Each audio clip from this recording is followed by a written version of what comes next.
तो सभी उपासक उपासिका आज जो जुड़े हुए हैं यहाँ पे, तो सभी को पता है कि आज साल का आखिरी दिन है।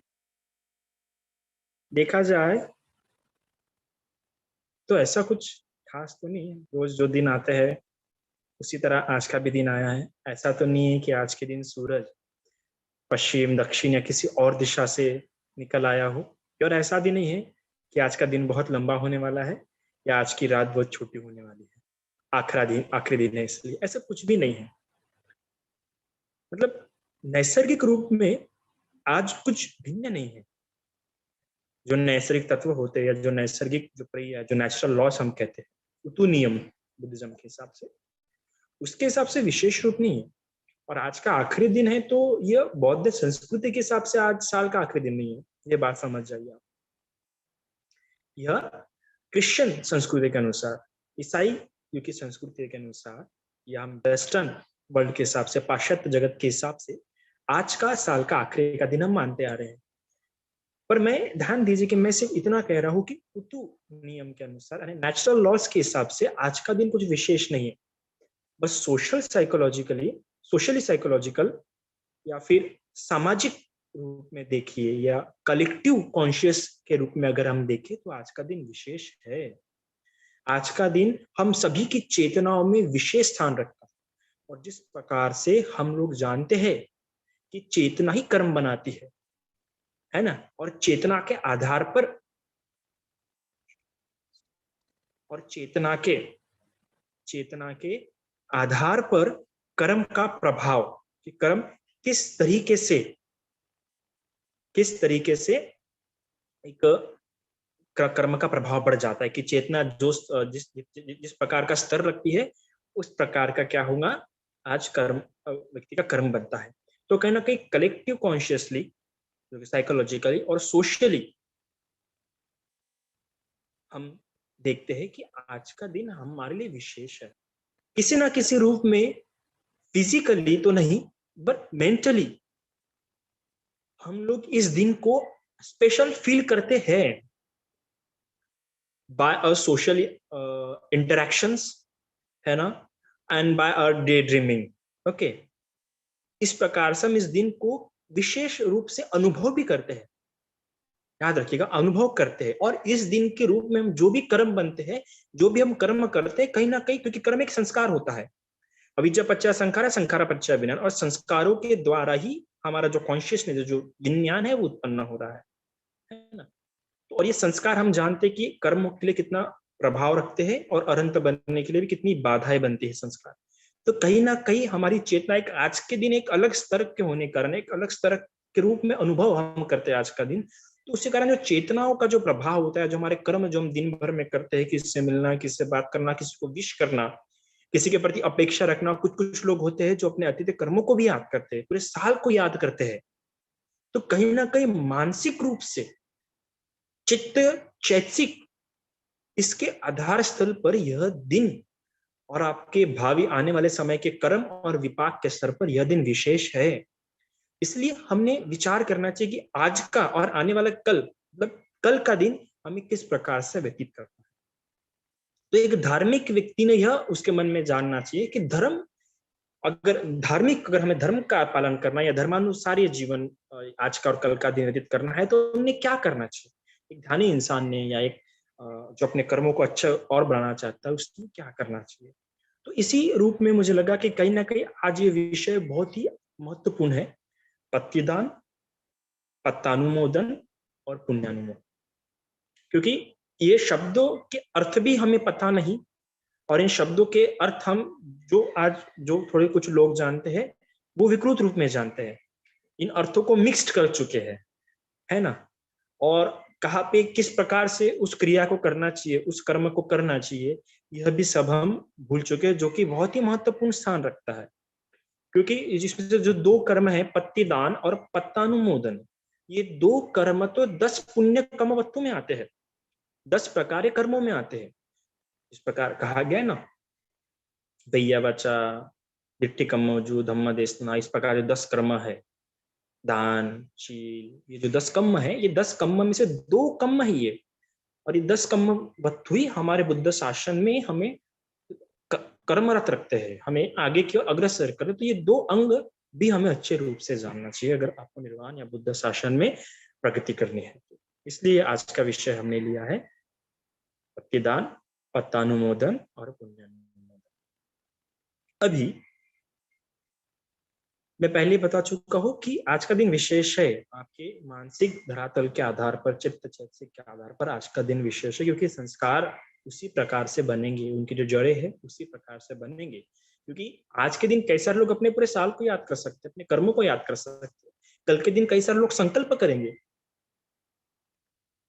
कल 1 जनवरी तो कई सारे लोग कल संकल्प करेंगे, पर संकल्प के पहले भी कुछ अवस्थाएं, कुछ बातें होती है जो व्यक्ति ने करना चाहिए, जिससे हम कहते हैं शील शुद्धि, चित्त शुद्धि, है ना। अपने आप को शुद्ध करके, शुद्ध करने के बाद संकल्प करें तो ठीक है। शुद्ध ही नहीं हुए, हमने पुराने जो अकुशल कर्म है उसको त्यागने का संकल्प ना करते हुए नए संकल्प कर रहे हैं, तो उसका अर्थ क्या है? इसका मतलब कीचड़ में हम खड़े हैं और पानी डाल रहे हैं तो पैर तो साफ होने वाले नहीं है, क्योंकि हम ऑलरेडी कीचड़ में ही खड़े हैं। तो इन सारी बातों को हम आज जानने का प्रयास करेंगे। तो सबसे पहले हम एक एक शब्द को लेते हैं, पत्तिदान, पत्तानुमोदन और पुण्यानुमोदन। पत्तिदान क्या होता है? भारतीय संस्कृति में कई सारे लोग ये जो पत्तिदान है ये पितृपक्ष है ना, या पितृदान, या सॉरी जो जो पिता या माता या घर के जो कोई बुजुर्ग मरते हैं तब जब हम उनके लिए खाना रखते हैं चौक पे, सड़क पे, तो उनको लगेगा अरे ये तो बहुत कुछ उस समान है, बहुत कुछ में तो अंधश्रद्धा आ गई, कर्मकांड आ गया। पर ऐसा नहीं है। हमें जब भी हम भारतीय संस्कृति में कुछ भी देखते हैं या कुछ भी संस्कृति या कोई भी कर्मकांड देखते हैं, तो हमने सांस्कृतिक आधार पर ऐसा विचार करना चाहिए, हमारा एनालिटिकल थिंकिंग होना चाहिए, वितर्क होना चाहिए कि अगर हम देखते हैं भारत में 3 संस्कृतियां सबसे प्राचीन है ना, और बाकी जो संस्कृतियां वो बाद में आए हैं। 3 संस्कृतियां जो बहुत ही प्राचीन है पूरे वैश्विक स्तर पे, उसमें से वैदिक एक संस्कृति है, बुद्ध संस्कृति और जैन संस्कृति है जो आज भी मौजूद है, स्पेशली बौद्ध संस्कृति और जैन संस्कृति। तो हम क्या, जब कोई संस्कृति बहुत पुरानी होती है तो उसका प्रभाव हमेशा आने वाले संस्कृति पे रहता है। तो आज हम जो देखेंगे, जो रखा जाता है सड़क पे, चौक पे वगैरह, कहीं ना कहीं बौद्ध संस्कृति में ये नहीं आया है, बौद्ध संस्कृति से इन संस्कृतियों का ये प्रभाव पड़ा है। क्योंकि अगर हम कल्चरली स्टडीज करते हैं एनालिटिकल, तो हमें पता चलेगा कि ये हमेशा पुराने संस्कृति का नई संस्कृति पे प्रभाव होता है, पर समय के हिसाब से वो प्रभाव विकृत हो जाता है, भ्रंशित हो जाता है, भ्रष्ट हो जाता है। तो कहीं ना कहीं ये जो पत्तीदान है ये उसका विकृत रूप है, शुद्ध स्वरूप नहीं है। और जब भी कोई कर्म, यहाँ पे ये बात ध्यान रखिए, जब भी कोई कर्म किया जाता है या आपकी भाषा में कर्मकांड किया जाता है, और वो कर्म कांड करते हुए उसके पीछे की चेतना स्पष्ट नहीं है, उसको कार्य कारण ठीक प्रकार से पता नहीं है, तो वो कर्म सब कुछ और ही बनता है। और बौद्ध संस्कृति में हम कोई भी कर्म करते हैं तो हमें सबसे पहले हमें हमारे चित्त के स्वरूप पर पता होना चाहिए कि हम ये क्यों कर रहे हैं, इसका कर्म फल क्या होना। ठीक है। तो पत्तीदान क्या होता है? अक्सर पत्तीदान में जो होता है कि जो हमारे ज्ञाति गण जो काल कवलित हो चुके हैं, अर्थात जिनकी मृत्यु हो चुके हैं, उनको याद करते हुए हम कुछ पुण्य कर रहे हैं। तो पुण्य करते हुए उनको याद करना, या फिर पुण्य करने के बाद हम ऐसा कहते हैं कि यह पुण्य मैं अपनी इस ज्ञाति के लिए, जो जिनकी मृत्यु हो चुकी है उनके लिए कर रहा हूं। इस पुण्य से मुझे जो पुण्य प्राप्त हुआ, मैं वह पुण्य अपने उन ज्ञातियों जो मर चुके हैं, जिनकी मृत्यु हो चुकी है, उनको सौंपता हूं, उनको बांटता हूं। इसे कहते हैं पति दान। पति पतित, जो पतित हो चुका है, जो मर चुका है, जो अपायुनि में चला जा चुका है, उससे मैं सौंपता हूं अपना यह पुण्य। इसे कहते हैं पति दान। अर्थात दान करते हुए उस ज्ञाति को याद करो या उसका नाम लो कि मैं ये पुण्य, अपना यह पुण्य उसको देता हूं। अब यहाँ पे यह बात ध्यान देने योग्य है कि जब हम हमारा पुण्य दे रहे हैं उसे, तो आपको ये बात समझने का होना कि हर एक को नहीं दिया जा सकता। ये पत्तीदान हर एक के विषय में नहीं कह सकते, देवताओं के विषय में नहीं कह सकते। ये जो मर चुका है और जो प्रेत योनि में गया है उसके बारे में ही है। क्योंकि एक ब्राह्मण भगवान के समय में आके पूछता है कि भगवान, हम लोग जो ब्राह्मणों में जो पितृपक्ष जो करते हैं, मतलब मरे हुए लोगों के लिए जो दान देते हैं, मरे हुए लोगों के नाम से जो हम दान देते हैं, वो क्या उन्हें प्राप्त होता है? तब भगवान बोलते हैं अगर समय ठीक रहा तो ही मिलता है, उद्देश्य ठीक रहा तो ही मिलता है, वरना नहीं मिलता है। तो कहते भगवान कृपा करके स्पष्ट करके बताइए। तब भगवान समझाते हैं, सुनो, तुम अगर जिस नाम से कर रहे हो, जिसके नाम से कर रहे हो, अगर वो ब्रह्मलोक में गया होगा, अगर उसकी मरने के बाद ब्रह्मलोक में उत्पत्ति हुई होगी, तो उसको ये प्राप्त होने से रहा। तुम्हारा पुण्य, तुमने उसके नाम से जो भी दान दिया है उसको प्राप्त नहीं होगा। क्योंकि ब्रह्मलोक का जो आहार होता है, या ब्रह्मलोक में उस जो भी ब्रह्मलोक में उत्पन्न हुआ है उसे जो भी कुछ प्राप्त होता है वो उसके पुण्य कर्मों के आधार पर होता है। वो उसका जो वहां का जो आहार होता है वो ब्रह्म का ही आहार होता है ना। जिस प्रकार से अगर हम देखते हैं, अगर अभी इस पृथ्वी लोक पे देखते हैं तो जानवरों का आहार अलग होता है, हमारा आहार अलग होता है। इंसेक्ट्स, कीड़ों का आहार अलग होता है, वो हमारे आहार पर नहीं जी सकते। तो उसी प्रकार मतलब अगर हम यहाँ पे देखें, हर एक योनि का अपना अलग अलग आहार होता है। उसी प्रकार ब्रह्म लोगों का जो आहार होता है, जो ब्रह्म का एक जो देवता होते हैं, उनका आहार उस लोक के अनुकूल होता है, तो वो उन्हें वहीं पे प्राप्त हो जाता है उनके पुण्य के हिसाब से। तो उन्हें प्राप्त नहीं होता, उन्हें इसकी आवश्यकता भी नहीं रहती है। इसके बाद जो दैविक जो देवता जो 7 प्रकार के जो सुगतियां बताई है, जैसे कि तावंती, सापरिनिम्मा, वसवती देवता वगैरह वगैरह, इंद्र वगैरह, ये जो चतुर महाराजिक देवता, तुषिता, ठीक है। तो यहाँ पे जो देवता होते हैं, यहाँ के जो जिसकी जिसकी उत्पत्ति यहाँ पे हुई रहती है, उसे भी इसकी आवश्यकता नहीं होती है, क्योंकि वहां के सत्व होते हैं, वहां के जो बींग्स होते हैं, उन बींग्स को, उन सत्वों को वही के आहार पर वो लोग अपना शरीर मेंटेन कर सकते हैं। तो यहाँ का आहार वो स्वीकार ही नहीं कर सकते, उनको उनका शरीर एक्सेप्ट ही नहीं करेगा। उनका जो उनकी बॉडी वैसी होती है, उनकी लाइट काफी ल्यूमिनस बॉडी होती है, काफी लाइट वेट बॉडी होती है, उनका जो कंपोजिशन होता है, जो मैटर होता है, वो काफी भिन्न होता है। इस प्रकार का आहार स्वीकार ही नहीं कर पाएंगे, इस प्रकार के वस्त्र भी वो स्वीकार नहीं कर पाएंगे वहां पे, और उनको आवश्यकता भी नहीं, क्योंकि उन्हें वहां पे वो पुण्य से उनको प्राप्त होता है, उनके पुण्य से। फिर इसके अलावा अगर कोई पशु योनि में गया है तो पशु योनि में भी उसे ये प्राप्त होने से रहा। अगर वही आपका नरक में गया होगा तो नरक में भी उसको यह प्राप्त होने से रहा, और असुर योनि में गया होगा तो असुर योनि में भी उसे यह प्राप्त होने से रहा, बिल्कुल नहीं प्राप्त होगा। पर यदि अगर वो प्रेत योनि में गया हो तो उसे प्राप्त होगा, प्रेत योनि में। और मैं बता रहा हूं, हम आगे जानेंगे आज के प्रवचन में कि प्रेतों की दशा कितनी बुरी होती है, बहुत ही बुरी होती है। अगर आप सुनेंगे उन्हीं कथाएं तो आपको खुद को करुणा आ जाएंगे, और आपको उनके नाम से जब भी आप खाएंगे कुछ भी, तो आपको इच्छा होगी कि मैं, या जब भी कुछ दान करेंगे तो उनको अपने पुण्य में शामिल करने की आपको बहुत ज्यादा इच्छा होगी। अगर आप जब भी पुण्य कर्म करेंगे, कि उनकी दशा बहुत बहुत ही दरिद्र होती है। तो जो प्रेत योनि में गया है उन्हें आपका पुण्य, अगर आपका कोई ज्ञाति प्रेत योनि में गया होगा तो अवश्य उन्हें फिर वो प्राप्त होगा। अब इसमें भी प्रेत जो है 4 प्रकार के बताए गए हैं। जो प्रेत है वो 4, ऐसे तो बहुत प्रकार के, पर मुख्य रूप से हम 4 प्रकार के जानेंगे। कौन थे? एक तो वंत सेका प्रेत। इसमें जो होता है, यह जो प्रेत होते हैं, ये लोग जो थूकते हैं या जो उल्टी करते हैं वो खा के जीते हैं, उसको चाट के जीते हैं। पर इसमें भी कुछ कुछ पर इतने इतने बड़े, इतने विशाल होते हैं, जैसे कहीं कहीं पे वर्णन दिया है कि 60 से 80 हाथ इतने ऊंचे होते, इतने विशाल होते हैं। इतने जब वो उस थूक को चाटने के लिए या उस उल्टी को चाटने के लिए जब झुकते हैं, तब तक वो सूख भी जाती है और उन्हें वो भी नसीब नहीं होता है। तो इस प्रकार से जो थूक या जो उल्टी पे जो जीते हैं प्रेत, उन्हें कहते हैं वंत सिका प्रेत। जो लोगों के उल्टी पे या लोगों के थूक पे जीते, उसको चाट के और लोग, और इतने विशाल होते हैं, सोचिए वो थूक कितना छोटा और उनको कितना लगता होगा। तो वो, लेकिन वो जब उसको चाटने के लिए झुकते हैं तो झुकते झुकते इतना समय हो जाता है कि वो सूख भी जाता है और उन्हें उसका वो भी नसीब नहीं होता है।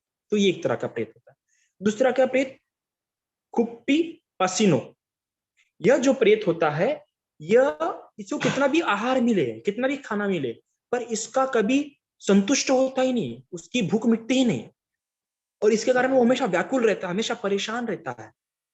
उसे कितना भी आहार क्यों ना मिले, उसे कितना भी खाना पानी क्यों ना मिले, पर उसकी भूख मिटेंगी ही नहीं, वो हमेशा भूख से व्याकुल ही रहेगा। इसे कहते हैं खुप्पी पसीनो प्रेत, ठीक है, पासीनो, खुप्पी पासीनो प्रेत, ठीक है। ये पाली में मेरे कुछ प्रोनाउंसिएशन गलत हो सकते हैं क्योंकि मैंने ये इंग्लिश में पढ़ा है, दैट्स व्हाई। इसके अलावा फिर होता है निज हम मथनिका प्रेत। यह जो प्रेत होते हैं यह हमेशा क्रैविंग से होते हैं, ये हमेशा उपादान में इनका लगे होते हैं ये। और एक जो होते हैं पर धोती पजीविहा प्रेत, इसमें जो ये जो प्रेत होते हैं, यह इन प्रेतों को आप कुछ दे सकते हैं। ये दूसरों के द्वारा दिए हुए जो पुण्य, जो दूसरे लोग जो पुण्य सौंपते हैं अपना, या अपना जो पुण्य बांटते हैं प्रेतों के साथ, उन इन प्रेतों को पुण्य प्राप्त होता है। तो इन 4 प्रकार के प्रेतों में से इसी, अगर वो आपका न्याती अगर इस प्रेत योनि में गया होगा तो ही उसे क्या होगा, ये प्राप्त होगा। इसके अलावा वैमानिक प्रेत भी होते हैं जिसका हम आगे जाके समझेंगे, वैमानिक प्रेत। तो ये 4 प्रेतों में से अगर इस योनि में गया होगा, इस वाली प्रेत योनि में गया होगा, तो उससे वो आपका दिया हुआ पुण्य प्राप्त होगा। तो पत्ती दान मतलब जो हम अपने न्यातियों के नाम से करते हैं।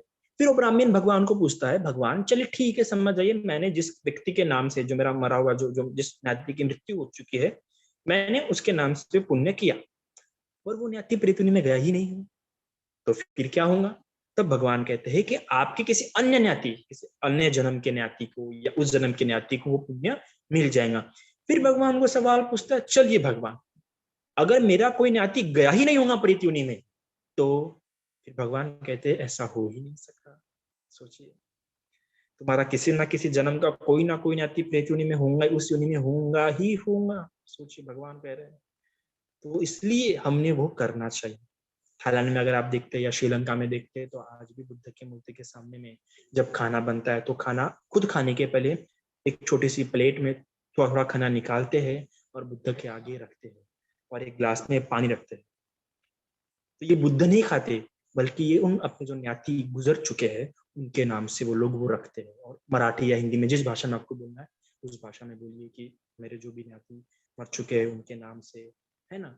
और हो सके तो जो नरकपाल है, नरकाधिपति है, जो नरक के द्वारपाल है, उनके नाम से भी कीजिए। क्योंकि कभी कभार अगर हम नरक योनि में गए हैं, तो नरक के जो नरकाधिपति यमराज है, नरक द्वारपाल है, वो लोग पूछते हैं, क्या तुमने कभी अपना पुण्य मुझे दिया, मुझे सौंपा?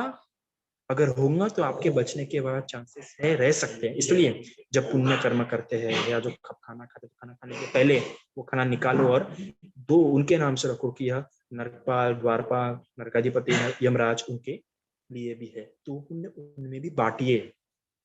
तो ठीक है, पत्तीदान उस मृत्यु भरे व्यक्ति को लेके कहा जाता है जो मर चुका है, तो उसे कहते हैं पत्तीदान।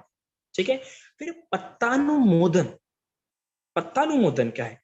पत्तानुमोदन में जब मैं, अगर समझ जाओ, मेरे मरे हुए या जो कोई न्याति जो मर चुका है उसके नाम से दान कर रहा हूँ और अपना पुण्य उसमें बांट रहा हूँ, तो बाकी के लोग उसको साधुवाद कहते हैं या अनुमोदन करते हैं, उसमें शामिल होते हैं, तो उसे कहते हैं पत्तानुमोदन। मतलब उसमें वो लोग भी शामिल होते हैं और उनका भी इसमें क्या हो जाता है, पुण्य हो जाता है, उनके द्वारा भी उन्हें पुण्य प्राप्त होता है। तो दूसरों के द्वारा क्या हुआ? अनुमोदन, दूसरों के द्वारा दी हुई सुख स्वीकृति।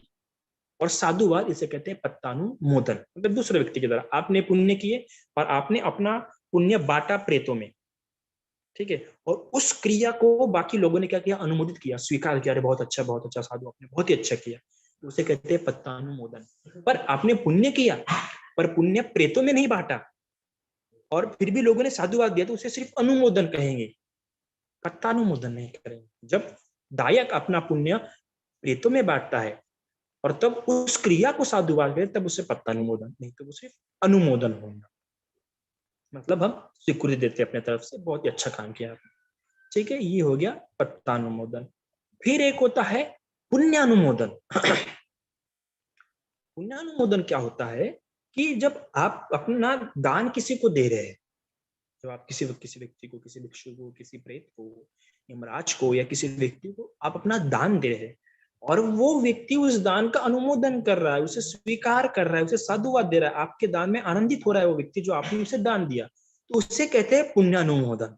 मतलब आपके पुण्य में वो आनंदित हो रहा है, आपके पुण्य से वो लाभ उठा रहा है, और जब कोई पुण्यानुमोदन होता है तो उसका फल, उसका कर्म जो बनता है दिट्ठी धम्म वेदनीय कर्म बनता है, मतलब उसका फल तुरंत मिलेगा उसे। अगर मैं हूं, मैं किसी अपने परलोक सिधारने न्याती, मतलब किसी प्रेत को अपना पुण्य दे रहा हूँ, अपना पुण्य उसमें बांटा हुआ और उसने साधुवाद दिया उधर से, तो मुझे उस कर्म का फल तुरंत मिलेगा। या मैंने यमराज को बांटा या किसी देवता को बांटा, किसको बांटा, उसने साधुवाद दिया, उसने स्वीकार किया उसको, तो मुझे उसका फल तुरंत मिलेगा। इसे कहते हैं पुण्यानुमोदन। मतलब हमारे द्वारा किए हुए पुण्य का सामने वाला व्यक्ति अनुमोदन कर, तो पुण्यानुमोदन समझ, अगर आप मुझे दान कर रहे हैं और मैं उसको आनंदित हो रहा हूँ उस दान में, उसका मैं साधुवाद दे रहा हूँ, उसका आशीर्वाद दे रहा हूँ, तो वो पुण्यानुमोदन। अर्थात आपने मुझे दान दिया और मैंने फिर गाथा कही, तो वो मेरे द्वारा जो किया गया है वो उसे कहेंगे हम पुण्यानुमोदन। तो ये तीन बातें, पत्तिदान, पत्तानुमोदन और पुण्यानुमोदन। अभी आगे क्या देखते हैं, अभी इसको थोड़ा सा हम और विस्तार के रूप में इस कथा को समझने का प्रयास करते हैं कि भगवान के समय में भी कई सारे कथा है, इस पे तो बहुत सारी किताब भी है। तो उसमें से भी हम एक कथा देखेंगे कि बहुत समय पहले की बात है, 92 91 या, मुझे हिंदी काउंटिंग नहीं आती है, तो 91 कल्प पहले एक फस्सा नाम के बुद्ध हुए थे। ठीक है, फुस्सा, फुस्सा नाम के बुद्ध हुए थे। उस बुद्ध के जो पिता थे वो काफी दानी थे, उनकी बुद्ध पे भी काफी श्रद्धा थी। इसके अलावा और 3 राजकुमार भी थे। तो बुद्ध क्या करते, वो बुद्ध के पिता जो है, बुद्ध को हमेशा बुद्ध और बुद्ध प्रमुख संघ को, फर्स्ट बुद्ध और बुद्ध प्रमुख संघ को, आज से 91 कल्प पहले की बात है, रोज दान देते थे। तो उनके बाकी जो 3 बेटे, उनको भी इच्छा होती थी कि हमको भी दान देना है फर्स्ट बुद्ध को, और वहां के जो बाकी नगरवासी, उनको भी इच्छा होती थी कि हमें भी देना है। पर राजा किसी को भी देता नहीं था, उन्हें डर था कि लोग बराबर सेवा नहीं कर पाएंगे, बराबर भोजन नहीं दे पाएंगे, गलती उलती हो गई तो, इसलिए किसी को भी मौका नहीं देते थे। तो एक बार क्या किया उन नगरवासियों ने और उन बाकी 3 राजकुमार ने प्लान किया कि हम किसी नगर के प्रांत में, अंत में, वहां पे हम कुछ ऐसा विद्रोह पैदा करेंगे, तब राजा हमको भेजेंगे, हम उसे ठीक कर देंगे, उस विद्रोह को हटा देंगे, उस विद्रोह को, तो राजा खुश होकर शायद से कुछ वर दे दे। तो ऐसा ही होता है, जब कुछ प्राण में विद्रोह उत्पन्न होता है तो इन राजकुमारों को भेजता है, राजकुमार ठीक करते हैं, वहां पे विद्रोह करके सब हरा देते हैं। और जब वापस आते तब राजा कहते हैं कि मांगो तुम्हें जो चाहिए मैं तुम्हें दूंगा। तब वो तीनों राजकुमार देखो क्या मांगते हैं, राजगद्दी नहीं मानते, उन्हें राजगद्दी नहीं चाहिए, वो तीनों राजकुमारों की इतनी लालसा कि हमें बुद्ध को दान देना है, हमें बुद्ध और बुद्ध प्रमुख संघ को कुछ तो भी दान देना है। तब वो कहते हैं कि हमें कम से कम बुद्ध और बुद्ध प्रमुख संघ को 1 साल या 7 साल तक लगातार भोजन दान देने की अनुमति दीजिए। वो कहते हैं, राजन तब मना कर देते, नहीं बिल्कुल नहीं।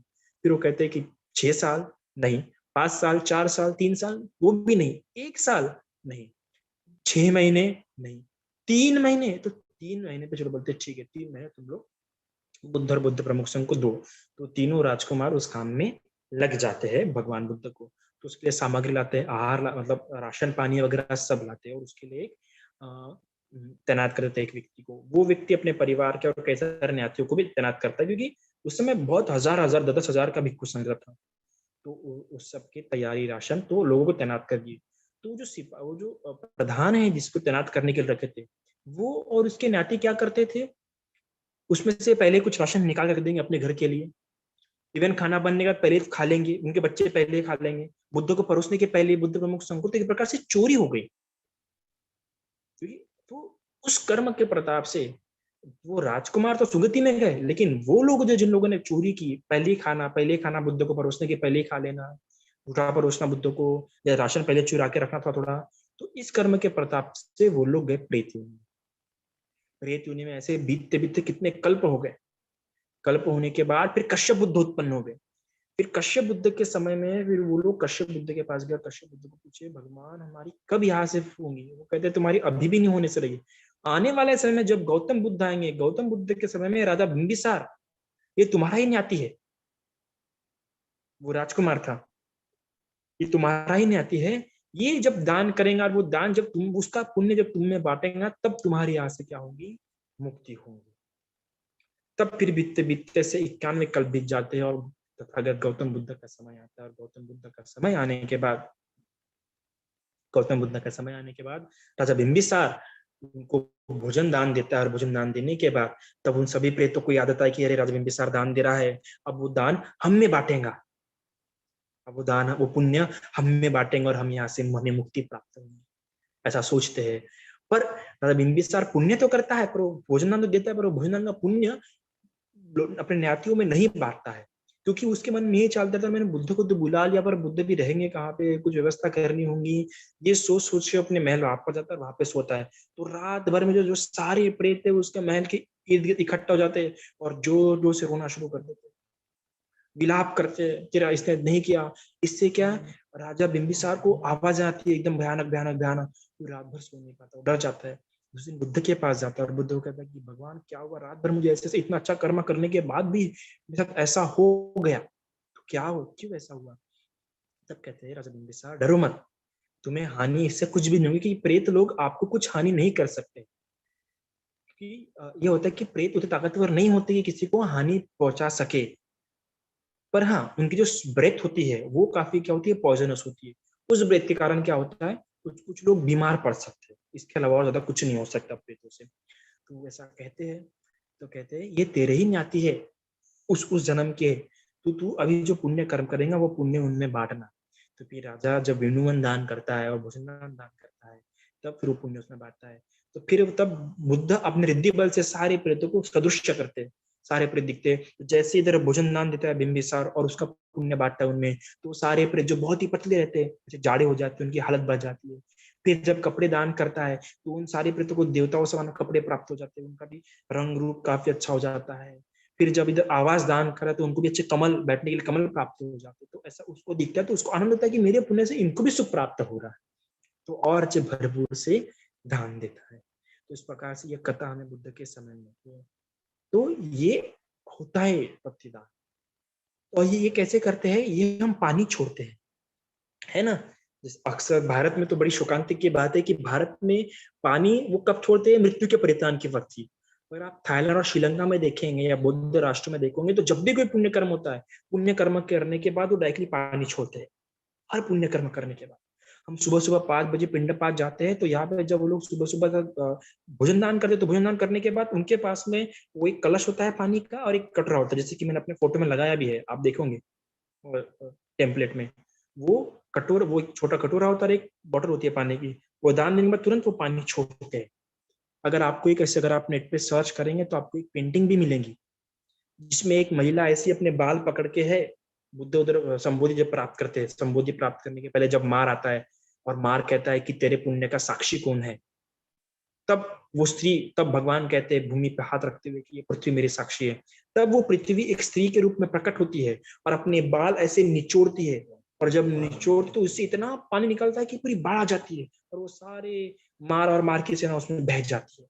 और तब वो कहती है कि इसने इतने जन्मों में इतना पुण्य किया है, और हर पुण्य करने के बाद मुझे वो पानी समर्पित किया है, तो वो पानी पूरा निकालती है और पूरी बाढ़ आ जाती है।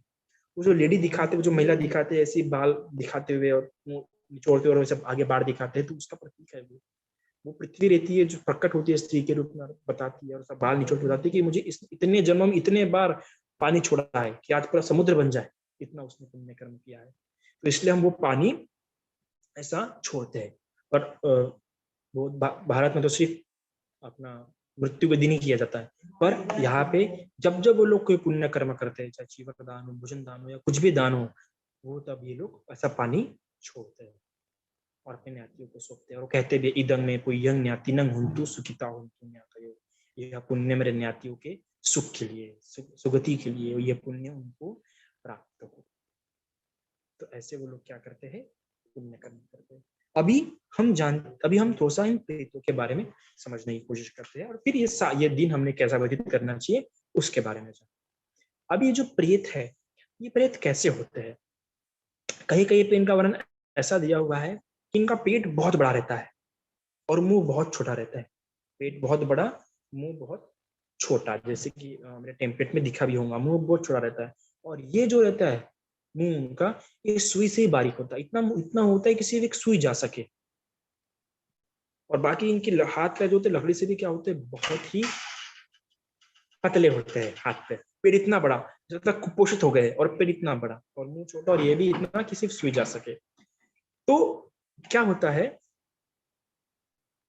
कि अगर इनके मुंह से कुछ गया पेट में, जो इनको पुण्य नहीं सौंपा गया और ऐसा कुछ इनको खाना मिला भी, अगर इन्होंने स्वीकार भी किया वो जो इनको नहीं सौंपा हुआ है, तो इनके मुंह से आग निकलती है अगर इनके पेट में कुछ गया तो। जैसे कि समझ जाओ, एक जमीन पे पेट्रोल डाल दिया है और उस पर आपने एक माचिस की तिल्ली जगा ली, डाल दी, तो पेट्रोल कैसे आग पकड़ लेता है, वैसे उनके मुंह से आग निकलती है, क्योंकि अकुशल कर्म करके, चोरी करके, चुगली चाड़ी करके, जेलेसी, ईर्षा, इन सब कर्मों के दुष्परिणाम के कारण प्रेत उनमें गए रहते, इसलिए उनको ऐसा होता। तो उनकी हालत बहुत ही खराब रहती है, बहुत ही ज्यादा खराब रहती है प्रेत में। इसलिए हमने उनके लिए पुण्य करना चाहिए, अपना पुण्य उनको हमने सौंपना चाहिए, क्योंकि ये भी हमारा करुणा का हिस्सा। हम कहते हैं ना, सारे सत्व मंगल हो, सारे सत्व सुखी हो, सिर्फ बोलने से थोड़ी होने होगा, हमें वैसे पुण्य भी करने होंगे, हमें त्याग और समर्पण भी दिखाना होगा कर्म के रूप में भी।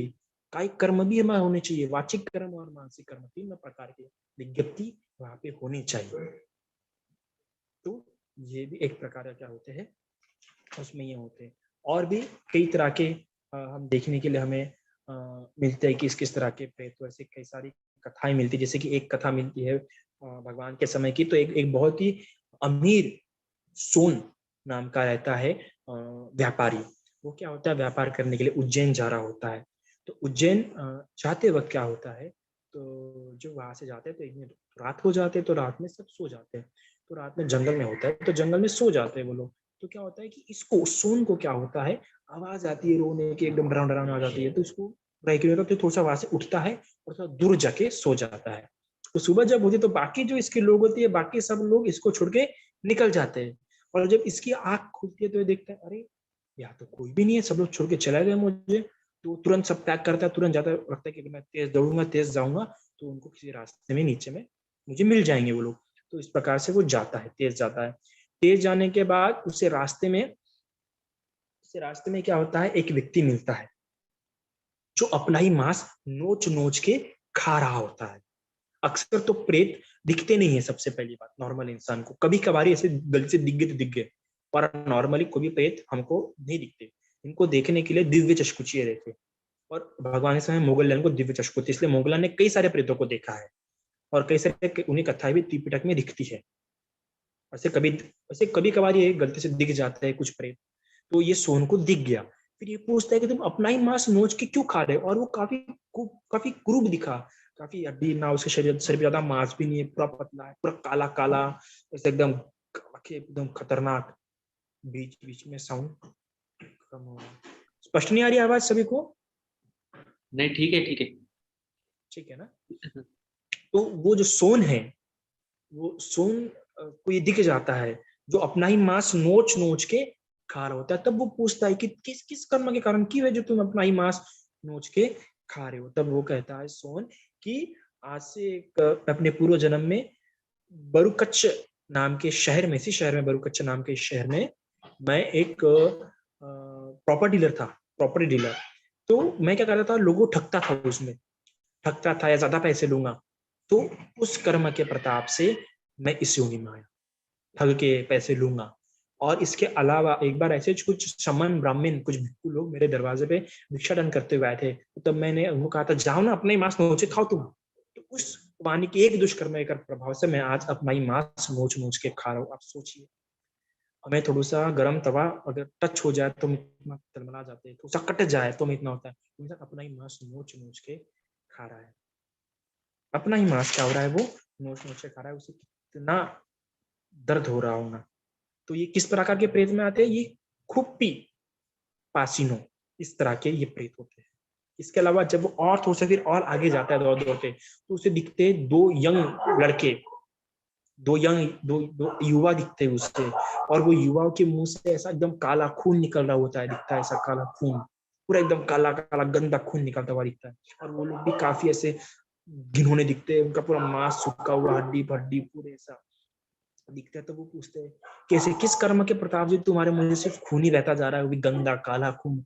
तब वो कहते हैं कि पूर्व जन्म में इसी नगर में, बरुकच्छ नगर में, हम हमारी माँ के साथ वास कर रहे थे, और हमारी माँ की बुद्ध और बुद्ध प्रमुख संघ पे काफी श्रद्धा थी। तो आए दिन उन्हें पुष्प दान देंगी, तो ऐसे खाना दान देंगे। तो एक बार ऐसे वो खाना लेके जा रही थी, तो हमने उन्हें कह दिया था, क्यों तुम हमारा खाना उनको लेके जा रही हो, उनको दे रही हो, हाँ क्यों उनको दे रही हो, तुमने नहीं देना चाहिए, हमारा भोजन है, हमारा पैसा, हमारे कमाई से तुम दे रही हो। इससे तो अच्छा होगा कि ये खाना जब वो लोग शमन ब्राह्मण खाएंगे, जब लोग भिक्षु लोग खाएंगे, तो खाते खाते उनके मुंह में एकदम काला खून पस बन जाए खाते खाते। तो ऐसा मैंने कहा था, उस दुष्कर्म के प्रताप से मैं प्रेत योनि में आया और हमारे मुंह से सा काला खून निकल रहा है। देखो, सोचिए, सिर्फ ऐसे वाणी से हम लोग भी कभी कभार गुस्से में कितने लोग कितना कुछ बोल देते हैं, और ऐसी गति। और एक बार प्रेत योनि में गए, ऐसे भूर योनि में गए, तो कल्पों कल्पों के लिए वहां पर अटक जाते हैं। इसके अलावा हमें एक और कहानी मिलेगी कि एक बार ऐसे क्या होता है कि एक माता माता और तिस्सा नाम की दो पत्नियां रहती है। एक व्यक्ति की दो पत्नियां रहते हैं। उसमें से तिस्सा जो रहती है बहुत अच्छी से होती है, पेशेंस वाली होती है, नम्र होती है, काफी स्वभाव से अच्छी होती है। पर माता बड़ी ईर्ष्यालु होती है, बड़ी द्वेष बुद्धि की होती है। तो क्या होता है कि एक बार ऐसे द्वेष विषा करते हैं, पूरे जीवन भर में काफी उसके लिए ऐसे कठोर कठोर काम भी करती है, वो रास्ते में अछड़ा बनती है। पर जब माता की मृत्यु हो जाती है, तो मृत्यु होने के बाद वो प्रेत बन जाती है। प्रेत बनने के बाद वो एक दिन ऐसे उसके सामने प्रकट होती है, तिस्सा के सामने में। और तिस्सा के सामने जब प्रकट होती है, तो उसको दिखता है कि इस माता के शरीर के ऊपर ऐसे एकदम कांटे लगे हुए हैं, एकदम पूरी काली काली, पूरे शरीर पर ढंग का ना मांस है ना, ऐसा कुछ भी ढंग से वो दिखती नहीं है ना उसे खाने के लिए, और ऊपर से नग्न रहती है, कपड़े भी नहीं रहते वो प्रेत योनि में जाने पर भी। तब वो तिस्सा उसको पूछती है कि तुम प्रेत योनि में कैसे क्यों गई, कैसे क्या तुम प्रेत योनि में चली गई? तब वो कहती है कि मैंने जीवन भर तुम्हारे प्रति ईर्ष्या रखी, तुम्हें भले बुरे शब्द बोलती थी, तुम्हें कठोर वचनों में तुमसे बात करती थी, है ना, और कभी कभार तुम पे हिंसक होती थी। उस अकुशल कर्मों के प्रताप से मैं प्रेत योनि में गई। तो अक्सर जो लोग होते हैं, जो बहुत ही कठोर वचनी होते हैं, कुछ ना कुछ बोल देंगे, है ना, कुछ भी उगल देंगे, हमेशा मार देंगे, वॉयलेंट स्वभाव के होंगे, काफी तीव्र स्वभाव के होंगे, है कि नहीं, ईर्ष्या रखेंगे, जेलसी रखेंगे, तो ऐसे लोग अक्सर प्रेत योनि में जाते हैं। तो उस कर्म के प्रभाव से मैं भी क्या प्रेत योनि में गई। फिर वो पूछते हैं कि तुम्हारे तो तुम इतने मल से एकदम मल मूत्र से एकदम एकदम कीचड़ से लिप्त रहती है, वो एकदम मल मूत्र उस शरीर पर रहता है, तो किस पाप कर्म के प्रभाव से तुम प्रेत योनि में जाने, इतनी दूर योनि में जाने पर भी तुम्हारे शरीर पे इतना मल मूत्र लगा हुआ है, कीचड़ लगा हुआ है, क्या कारण है? तब वो कहती है कि जब जब तुम अपने पति के साथ बातें करी थी, एकदम करीब होके नहाने के बाद तुम मस्त अच्छा प्रेम से उसके पास करीब होके बातें करी थी, ये देख के मुझे बहुत ईर्ष्या हुई, और तब मैंने तुम पे कीचड़ फेंक दिया था। तो उस एक कर्म के प्रताप से आज मेरे जीवन भर इस प्रेत योनि में मेरे ऊपर क्या रहेगा, कीचड़ रहेगा, गंदगी रहेगी, मल मूत्र पड़ा हुआ रहेगा। फिर पूछती है, अगला सवाल पूछती है कि क्या था, कैसा कौन सा कर्म है? ठीक है, फिर अब ये कौन सा कर्म है कि तुम्हारे शरीर के ऊपर ये खुजलीदार कांटेदार पौधे से लगे हुए चिपके हुए हैं? तब वो कहती है कि एक समय जब अपन लोग जंगल में गए थे और दवाइयां जड़ी बूटियां खोज रहे थे, तो तुम्हें एक अच्छी मेडिसिन वाली जड़ी बूटी मिली, है ना, और मैंने क्या कर लिया, फिर मैंने वो खुजली वाला जड़ी बूटी ढूंढा और तुम्हारे शरीर पे चुपके से डाल दिया। तो उस कर्म के प्रताप से आज मेरे शरीर पे क्या है, इतना सारे खुजली वाले पौधे उगा है, और ये कांटे मेरे शरीर पे है। ठीक है, फिर और एक सवाल पूछती है कि ऐसा क्या कर्म है कि भी तुम नग्न हो, तुम्हें कपड़े प्राप्त नहीं हो रहे हैं? तब वो कहती है कि जब हमें इनवाइट किया गया था, तो मेरा पति, तो अपना पति सिर्फ तुम्हें ले गया, मुझे नहीं लेके गया, मुझे नहीं पूछा, सिर्फ तुम्हें ले गया। तो मैंने क्या किया, उस ईर्ष्या के चलते तुम्हारे कपड़े छुपा कर रख दिए। उस कर्म के प्रताप से मैं क्या हो गई, आज नग्न हो। तो देखो, तुम जैसा कर्म करेंगे ईर्ष्या के चलते, क्योंकि हम ईर्ष्या के चलते दूसरों के लिए गलत कर्म करेंगे, तो ऑफकोर्स हमारी प्रेत योनि गति होंगी। और प्रेत योनि के चलते जो जो हमने कर्म किया, हम तो सिर्फ एक बार करेंगे, दो बार करेंगे, और हमें उसका प्रेत योनि में जीवन भर कल्पों तक क्या करना पड़ेगा, कल्पों तक क्या करना पड़ेगा, भोगना पड़ेगा। इसमें और एक कथा है, एक कथा है जो बड़ी खतरनाक लगती है कि एक क्या रहता है, एक एक भिक्षु रहता है, एक उपासक रहता है। वो उपासक क्या होता है, जमीन तक मोगलान मोगलान देखते हैं उसे, प्रेत उसकी तो प्रेत योनि में वो जमीन तक गड़ा होता है, यहाँ तक गर्दन तक जमीन में गड़ा होता है, प्रेत योनि में जमीन में गड़ा होता है गर्दन तक। तब मोगलान बनते पूछते हैं कि क्या कर्म है जो तुम ऐसे जमीन तक गड़े हो? बोलते कि पूर्व जन्म में मैं मेरे घर में एक भिक्षु हमेशा आता था, और वो भिक्षु बड़ा दुश्शील था, ईर्ष्यालु था, हमेशा मेरे सामने इसकी उसकी बुराई करेंगे, और मैं सपोर्ट भी करता था, मैं उसे कहता था, सपोर्ट भी करता था। और फिर धीरे धीरे करके फिर मैं भी अच्छे भिक्षुओं की निंदा करना, उनका साथ बुरा करना शुरू कर दिया। तो उस कर्म के प्रताप से आज मैं यहाँ पे उत्पन्न हुआ। फिर वो पूछता है मोगलान कि उस भिक्षु का क्या हुआ? वो भिक्षु ठीक मेरे पैरों के नीचे है, तो मैं जो मल मूत्र खा के जीता हूँ और उसे जब निकालता हूँ मैं, तो फिर वो भिक्षु खाता है।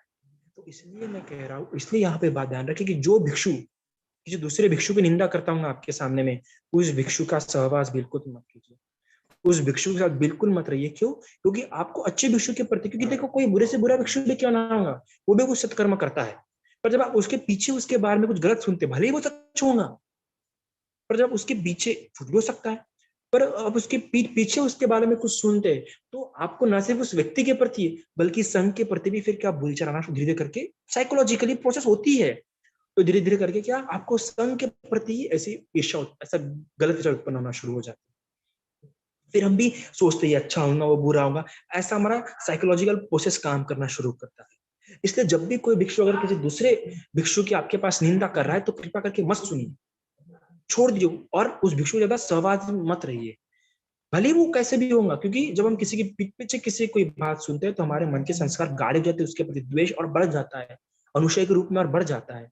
इसलिए कभी भी किसी दूसरे भिक्षु की किसी दूसरे भिक्षु से निंदा नहीं सुननी चाहिए, और कोशिश कीजिए कभी भी किसी भिक्षु की निंदा हम ना ही सुने, क्योंकि हमें लग रहा है कि हम किसी एक भिक्षु की सुन रहे हैं, हमें उस समय तो उस भिक्षु के स्वरूप में दुष्पन्न उत्पन्न हो जाएगा, तो हम उस भिक्षु को भी हेल्प भी नहीं करेंगे। फिर जब जब उस भिक्षु को देखेंगे, हमें उस भिक्षु के प्रति वैसे दुर्विकार उत्पन्न शुरू हो जाएंगे, और धीरे धीरे करके फिर हम भिक्षु में भेद करना शुरू करते हैं।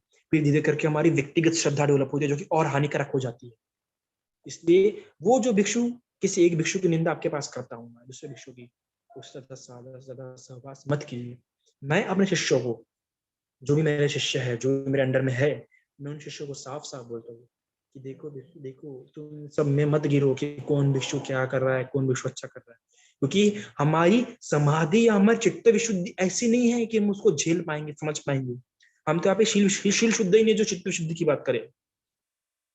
तो आप उन सब मैटर में गिरो मत, कौन भिक्षु क्या कर रहा है, दूर रखो, हमसे अपने पुण्य कर्मों से मतलब रखिए। ये मेरा है।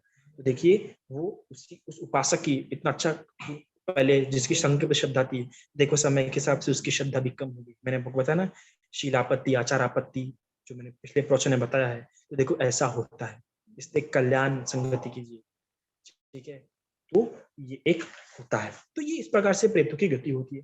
इसके अलावा अगर हमें अभी जो पुण्य जो हम सौंपते, अब उसके बारे में कुछ कथाएं हम सुनते हैं कि जब हम पुण्य सौंपते तो उनकी सुगति कैसे होती है। जैसे मैंने एक फर्स्ट बुद्ध की आपको कथा बताया था, बिंबिसार की, कि पुण्य सौंपने पर उनको तत्काल ही वो लाभ प्राप्त होता है, उन प्रेतों को तत्काल ही वो लाभ उनको प्राप्त होता है। इसके अलावा हम और भी कथाएं हमें देखने के लिए मिलती है कि एक एक एक रहता है बहुत समय पहले, कि एक बुद्ध के समय में होता है, एक कश्यप बुद्ध के समय में शायद से, तो वो क्या वीवर होता है, मतलब फूलों की माला बनाने वाला माली होता है। वो माली नहीं बोल सकते, फुलवार है ना, जो होता है फुलवार, वो जो भी हम कहेंगे, वो होता है। तो क्या अक्सर बुद्ध को बुद्ध के लिए भी बुद्ध को भी फूल अर्पण करेगा, बुद्ध को भी फूल वो देता रहेगा अक्सर, थोड़ा सा बुद्ध भी फूल अर्पण करेगा। तो एक बार ऐसे उसकी पत्नी एकदम ईर्ष्या हो गई, क्योंकि वो ऐसा अपना एक बार खाना देने जा रहा था बुद्ध को, भोजन बुद्ध प्रमुख संघ को। तो उसके पत्नी ने बोला कि तुम क्या कर रहे हो, हाँ तुम क्या दे रहे हो उनको, क्यों देने जा रहे हो, इससे अच्छा तो वो पूरा ये जो है, जो भी तुमको ये जो देने जा रहे हो उनको, ये एकदम गोबर बन जाए, उनके पादा के पस बन जाए, ऐसा बन जाए, ऐसा वो कही थी। तो इस पाप कर्म के प्रताप से और उसके उस पति के पुण्य कर्म के प्रताप से पति भी अगले जन्म में प्रेत बनता है।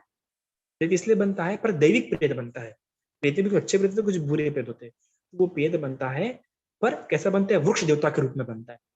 वो एक वृक्ष देवता के रूप में बनता है, और उसके पास बहुत सारे शक्तियां भी होती है। वो किसी को भी पानी, भोजन, वस्त्र दे सकता है। और उसी की पत्नी, जिसने इतना भला बुरा कही थी, वो उससे थोड़ी दूरी पे प्रेत बनती है। फिर एक दिन ऐसे जो उसके पास आते हैं, कहते हैं कि मुझे कुछ तो दो, मुझे कुछ तो दो, देखो मेरी क्या दशा हो गई है। तो वो दया करके फिर उसको वस्त्र देता है, भोजन देता है। पर जैसे उन वस्त्रों को हाथ लगाती है वो प्रेत, जब भोजन खाता लगाती है, वो गोबर बन जाता है, मल बन जाता है, पस बन जाता है। तो देखो, क्योंकि पुण्य से प्राप्त नहीं हो रहा ना उसको वो, तो देखो, तो उनको मिला तो भी ऐसा होता है। तब फिर क्या होता है फिर ऐसे एक बार एक भिक्षु क्या होता है, ऐसा भटकते भटकते वहां पे पहुंच जाता है उस वृक्ष के पास। तब वो जो वृक्ष देवता है उसकी सेवा करता है, उसको भोजन दान देता है, उसको सच्ची सेवा करता है, और तब उस समय फिर से वो प्रेती वहां आ जाती है और कहती है मुझे कुछ करो, कुछ तो दो। तब वो बोलता है अरे तुम कुछ दो, ऐसे भी वो कहता है मैं नहीं दे सकता, अगर मैं कुछ दूंगा तो भी ऐसा हो जाएगा। तब कहते फिर कुछ कोई उपाय है? तब वो कहते हैं कि आप कुछ पुण्य कीजिए और वो पुण्य इसे सौंपिए, तो अगर ये पुण्य इसे देंगे तो क्या हो जाएगा, इसका बल लाऊंगा। तो वो क्या करता है, वो पुण्य करता है, बुद्ध और बुद्ध प्रमुख संघ को याद करता है, उनके स्मरण करता है और उनको दान देता है। तो जैसे उनको दान देता है और वो पुण्य इसको सौंपता है, तो इसकी दशा अच्छी हो जाती है, इसको अच्छे वस्त्र प्राप्त हो जाते हैं, और अच्छे वस्त्र प्राप्त होने पर इसकी गति भी क्या हो जाती है, अच्छी हो जाती है। तो ये लाभ होता है। तो ये भी होता है प्रेत। इसके अलावा कुछ प्रेत ऐसे होते हैं वैमानिक प्रेत। वैमानिक प्रेतों में क्या होता है कि वो लोग मरने के बाद, वैमानिक प्रेत योनि में जो लोग जाते हैं, वो लोग जो मिक्स कर्म करते हैं ना, पुण्य भी करते हैं पाप भी करते हैं, वो जो ऐसे जो तरह के जो कर्म करते हैं वो अक्सर वैमानिक प्रेत में जाते हैं। जिस प्रकार से हमें एक मिलेंगी, एक महिला थी जो प्रोस्टिट्यूट थी, मतलब कोठे पे उसका काम करती थी वो, और उसके बाल बहुत सुंदर थे, पूरे गोल्डन बाल थे। तो ईर्ष्या भी करते हैं बहुत लोग, तो अपनी प्रोस्टिट्यूट के धंधे से वो काफी अच्छा कमाती थी। कमाते कमाते अच्छा कमाई, बहुत उसने कमाई। एक व्यक्ति ने क्या कर दिया, उसको ऐसा एक दवाई दे दी जिसके कारण उसके बाल झड़ना शुरू हो गए। उसके बाल झड़ना शुरू हो गए, उसके कारण पूरे बाल वो झड़ गए। तो वो लज्जा के कारण उस नगर से चले गए और किसी और नगर में रहना उसने शुरू कर दिया। फिर वहां पे वो ऐसे दारू शराब का बेच के धंधा करना शुरू किया उसने। ठीक है। फिर एक बार क्या किया, किसी को शराब बेचा और वो एकदम मस्त धुंध हो गया, बेहोश हो गया एकदम, और फिर उसने उसे कपड़े चुरा लिए और धन चुरा लिया। ये पाप कर्म हो गया। फिर एक दिन ऐसा एक भिक्षु को क्या किया, उसने अच्छा स्वीट केक दी दान में, और छतरी पाड़ के रही उसे खाते खाते वक्त, ताकि उसको धूप ना लगे। तो इस पुण्य, तो जब ये पुण्य कर्म करी तब उसके मन में आया कि इस पुण्य के प्रताप से काश मेरे बाल फिर सुनहरे हो जाए, मुझे फिर से बाल आ जाए। फिर कुछ समय बाद उसकी मर जाती है, और मरने के बाद वो प्रेत योनि में उत्पन्न होती है। एक समंदर था, उस समंदर के ऊपर एक विमान उत्पन्न होता है, और वहां पे बहुत सुंदर विमान, बहुत ही प्यारा, पर वहां पे अकेले उत्पन्न होती है, और बहुत ही सुंदर शरीर उससे प्राप्त होता है, सुंदर गोल्डन बाल होते हैं, सुंदर महल प्राप्त होता है। पर प्रेत प्रेत अक्सर क्या होते हैं, एक जगह से बंधे होते हैं। तो वो भी वो वैमानिक प्रेत में वो उस जगह से बंधी रही, तो उसमें उत्पन्न हो गई, पर नग्न हुई। क्यों? क्योंकि उसने कपड़े चोरी की थी, तो नग्न हुई, पर सुनहरे बाल, तो उसी बालों से वो ढकी रहती थी अपने शरीर को। तो एक बार क्या हुआ, ऐसे कुछ व्यापारी स्वर्ण भूमि के ऐसे बाढ़ से वहां पे आ गए। तब वो कहते हैं कि हे देवी, आप कृपा करके बाहर निकलिए महल से, हम हमें आपको देखना है। तब वो अंदर से आवाज में कहती है कि नहीं, मैं नहीं आ सकती, क्योंकि मैं नग्न हूँ और मुझे लज्जा आती है बाहर आने के लिए। तो ऐसा क्या हुआ जो आप यहाँ पे नग्न हुए हैं? तब वो कहती है कि मैंने अपने पूर्व जन्म में कपड़े चुराए थे उस कर्म के प्रताप से, तो मैं क्या कर सकता हूँ? तो कहे अगर आप बुद्ध प्रमुख संघ को दान करते हैं और वो पुण्य मुझे सौंपते हैं, तो मैं, या मुझे अच्छे वस्त्र प्राप्त हो जाएंगे। तो करते बुद्ध और बुद्ध प्रमुख संघ को दान, और उसे अच्छे वस्त्र प्राप्त हो गए। फिर वो कहती है कि आज से फिर और बताती है कि आज से 4 महीने बाद यहाँ से भी मेरी दुर्गति होने वाली है, यहाँ से मैं च्युत होने वाली हूँ और नरक में उत्पन्न होने वाली हूँ। तब कहते तो आप बताओ हम क्या करें? तो कहते हैं कि जाओ तुम बुद्ध प्रमुख के पास जाओ और उनको दान करो, उनको दान करके वो पुण्य मुझे सौंपो, तो उससे मेरा आयु बढ़ जाएगा। तो वो अपने जो जो प्रेती है वो अपने पुण्य कर्म से तुरंत एक दिन में उनको वहां प्रकट करती है, और इनको कैसे सामग्री देती है, जाओ ये सामग्री तुम बुद्ध और बुद्ध प्रमुख संघ को देना। और वो देते हैं बुद्ध और बुद्ध प्रमुख संघ को, और उसका पुण्य इसको सौंपते हैं, और इसकी अच्छी सुगति हो जाती है। इसके अलावा और एक कथा मिलती है। उस कथा में क्या होता है कि वो जो होते जो मिक्स पुण्य को लेके ये कथा है। इस कथा में क्या होता है कि एक पूर्व जन्म में कश्यप बुद्ध के समय में ये 500 गृहस्थ लोग, पति पत्नी लोग मिलके अच्छी मोनेस्ट्री बनाते हैं, अच्छा ब्रिज बनाते हैं, अच्छा विहार बनाते हैं, अच्छा रास्ता बनाते हैं भिक्षुओं के लिए चलने उलने के लिए। तो ऐसा पुण्य कर्म करते हैं और बुद्ध प्रमुख को ऐसा दान करते हैं। तो समय समय उपोषद भी रखते हैं वो लोग। एक बार ऐसे वो सारे महिलाएं ऐसे किसी रास्ते में गए थे, तो आते वक्त क्या हो गया, वो लोग आते वक्त उसमें से जो हेड महिला रहती है वो उसको क्या करता है, एक पुरुष से प्रभावित होती है और उसके साथ रात भर वो सहवास करती है, रात भर उसके साथ वास करती है। तो ये बात फैलना शुरू हो जाती है, और ये फैलते फैलते उसके पति तक जाती है। फिर वो पति उससे पूछता है तूने सही में ऐसा किया? तब वो कहती है नहीं नहीं नहीं नहीं, मैंने ऐसा बिल्कुल नहीं किया, अगर मैंने ऐसा किया भी होगा तो ये कुत्ता है ना, ये कुत्ता मुझे अगले जन्म में खाता रहेगा, मुझे खाएगा। फिर बाकी महिलाओं से पूछते ही नहीं, फिर बाकी महिला भी इसके हामी में हाँ मिलाती है। हाँ, अगर हम झूठ बोल रहे होंगे तो अगले योनि में हम इसके दासिया बन के पैदा हो जाएंगे। तो ऐसा ही होता है। तो वो लोग सारे इस पछतावे में जीतते हैं क्योंकि धार्मिक रहते हैं। झूठ बोलने की उन्हें शंका आती है, उन्होंने झूठी कसम खाई, तो उसी कारण उनकी मृत्यु जल्दी हो जाती है। और मरने के बाद, क्योंकि उसने पुण्य की रहती है, तो उस पुण्य कर्म करने के बाद मरने के बाद एक अच्छे विमान में उत्पन्न होती है। और वो जो बाकी लोग भी मरते, तो बाकी जो रहते हैं वो इसके दासिया बन के, जैसे उन्होंने झूठी झूठी कसम खाई थी, तो बाकी इसके दासिया बन के पैदा होते हैं। तो क्या होता है कि दिन भर वो सुंदर रहती है, दिन भर बहुत ही मस्त सुंदर रहती है, पर रात में अपने महल के बाहर आती है, एक कमल के पास जाती है। वहां पे एक कुत्ता आता है और उसे नोच नोच के उसे अंग अलग कर करके खाता है, जिंदा ही, क्योंकि उसने झूठी कसम खाई थी। तो कुत्ता उसे आता है वहां पे और उसे नोच नोच के खाता है, और वो रात भर उसे खाते रहता है।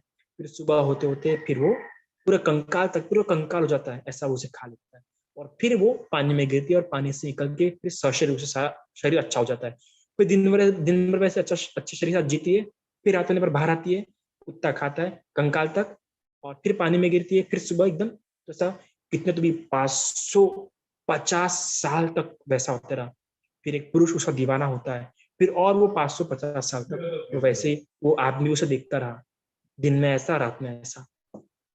तो देखिए, ऐसे ही भूमि में जाना पड़ता है। अगर जैसा पाप करेंगे उसका फल वैसा, जैसा पुण्य कर्म करेंगे उसका ही फल वैसा। इसलिए मैं आपको एक कथा आज बता रहा हूँ, क्योंकि देखो आने वाले समय में, कल से नया शुरू होगा समय, कल आप लोग संकल्प करना, सम्यक संकल्प करना कि इस प्रकार से कर्म मत करे। खास तौर से ईर्षा युक्त होकर कोई कर्म ना करे, द्वेष युक्त कोई कर्म ना करे, क्योंकि उससे किसी का पुण्य मत रोकिए, किसी की चुगली चहाड़ी मत कीजिए, क्योंकि इस कर्म के प्रताप से आपकी प्रेतयोनि होने और प्रेतयोनि बहुत बुरी होती है, बहुत ही उसमें होती है। मैंने तो भी आपको विस्तार से नहीं बताया उन प्रेतों का वर्णन, इतने खतरनाक उनका शरीर होता है, ऐसा शरीर से भूख के तरस जाते हैं वो लोग, ऐसा शरीर उनका हो जाता है, भटकते भटकते रहते कल्पों कल्पों तक।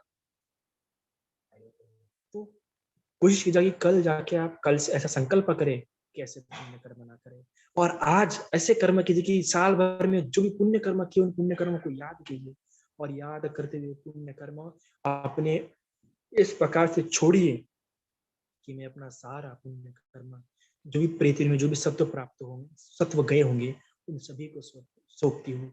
सारे जीवित अजीवित, दृश्य अदृश्य, प्रेत मनुष्य कुंभंड किन्नर वगैरह, उन सभी को, नरकपाल को, सभी को सौंपती हूँ। अगर नहीं तो कम से कम अभी जो आपने धर्म श्रवण किया, धर्म श्रवण कर तब चित्त एकाग्र हुआ, आपका मन आनंदित हुआ, आपने इसे जो पुण्य कर्म किया वो पुण्य कर्म मैं इनमें सौंपती हूँ। या आज के दिन आखिरी दिन जो आप दान पुण्य कर्म करेंगे, वो दान का पुण्य मैं उन सारे प्रेत योनि में वगैरह में छोड़ती हूँ। ऐसा कीजिएगा। तो आज का आप आज जो भी सब कुछ है वो सारे कुशल कर्म यहीं पे छोड़ती हूँ, और सारे पुण्य कर्म इन सभी को सौंपती हूँ। इस प्रकार से हम क्या करेंगे, पत्तीदान, आज इस प्रवचन खत्म होने के बाद ऐसा पत्तीदान हम सबके नाम से करेंगे। और कल का जो प्रवचन रहेगा, कल का प्रवचन मेरा आप अगर कोशिश कीजिएगा अटेंड करने का, क्योंकि कल ऑलरेडी 2 प्रवचन होंगे, शायद आपको जमेगा नहीं, पर कोशिश कीजिएगा कल का प्रवचन अटेंड करने का। कल 7 तरह की जो विशुद्धियां है, जो विशुद्धि का जीवन है, और उस विशुद्धियों से कैसे व्यक्ति मार्ग फल श्रोतापति सकुटगामी अनागामी अनंत कैसे प्राप्त करता है, उसके बारे में बताने वाला हूँ। शील विशुद्धि, चित्त विशुद्धि, युक्ति विशुद्धि, आकांक्षा मार्ग मार्ग विशुद्धि वगैरह, ये सब मैं कल शाम के प्रवचन में बताने वाला हूँ। तो उसमें पता चलेगा कि आगे का जीवन या नया साल कैसे जीना चाहिए। वैसे शुद्ध युग विशुद्ध युग हम कल के प्रवचन में जानेंगे। तो इस प्रकार कल का भी प्रवचन आप सुनने का पूरा पूरा प्रयास कीजिएगा। तो आज आप ये जानिए कि आज हम पत्तीदान, पत्तानुमोदन और पुण्यानुमोदन आज भी हम करेंगे प्रवचन होने के बाद, प्रश्न उत्तर होने के बाद। तो कृपया करके प्रश्न उत्तर तक भी ठहरिएगा, क्योंकि उसके बाद हम क्या करेंगे, वो हमारा पुण्य उन सभी में बांटेंगे, क्योंकि हमारा कोई ना कोई न्याति गया होगा ही, उनकी बहुत खतरनाक स्थिति है, ना खाने के लिए कुछ मिलता है, ऐसे भटकते, ऐसे प्यास। आपको सोचिए, हम प्यास तभी तो हमें कैसा होता है, उन्हें तो प्राप्त भी नहीं हो सकता। तो उनके नाम से हम वो क्या करेंगे, अर्पण करेंगे। कोई पुण्य कर्म करेंगे तो उसे पुण्य कर्म करना हो तो पुण्य कर्म करेंगे, पुण्य कर्म सौंप सकता है अभी वो, ठीक है, तो इस प्रकार से ये आज की देशना रही। आशा करता हूँ आपको तीनों का अर्थ समझा होगा। आप अपना पुण्य सत्वों में बांटेंगे, अपने न्यातियों में बांटेंगे। साधु साधु साधु।